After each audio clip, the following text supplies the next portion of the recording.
আমি দেখুন তেঁতুল দিয়ে টক পোস্ত করবো আলু দিয়ে, সেটাই দেখাচ্ছি। এখানে ফোড়নে দিয়েছি 5 ফোড়ন, শুকনো লঙ্কা। আলুগুলো ভালো করে ভেজে নেব, তারপরে জল দিয়ে দেবো। ভালো করে ভেজে নিয়ে লবণ দিয়ে মিষ্টি নুন দিয়ে ভালো করে সিদ্ধ করে নেবো আলুটা। আলুগুলো ভাজা হয়ে গেছে, এবার আমি নুন আর চিনি দিয়ে দিলাম। ভালো করে নেড়ে চেড়ে জল ঢেলে দেবো,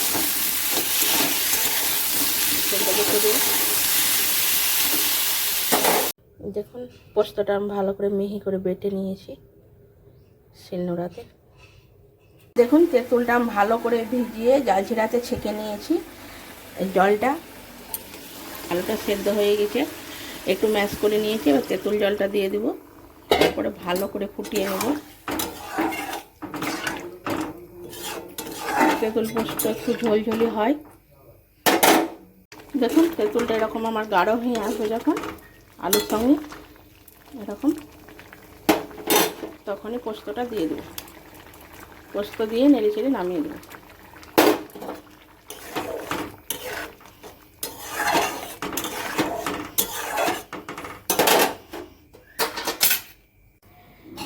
এই তেঁতুল পোস্ত আর বিউলির ডাল আর ভাত খেতে খুব সুন্দর লাগে, একবার করে খেয়ে দেখবেন।